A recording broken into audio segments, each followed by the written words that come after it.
We've got a 2014 Cadillac XTS key fob here. We're going to open it up, change the battery. First thing we're going to do is push the button, remove the emergency key, okay? Now if we look, there's a seam here that goes through the middle of the remote. Goes all the way around it.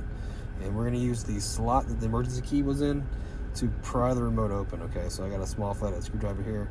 Put it in here just like this and give it a little bit of a crack, okay? I'm not putting it all the way in there. I'm just using kind of the very top of the hole, okay? If you go all the way in there, you're not gonna be able to do it.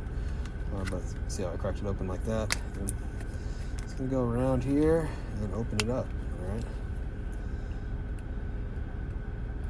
What you mean, all right? So once you got it open, the back of the remote holds the battery.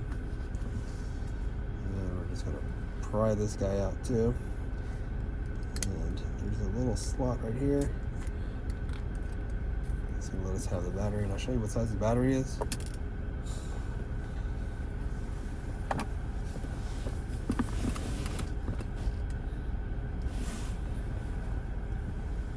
It's gonna be a CR2032 battery, and the positive sign has a positive sign right there.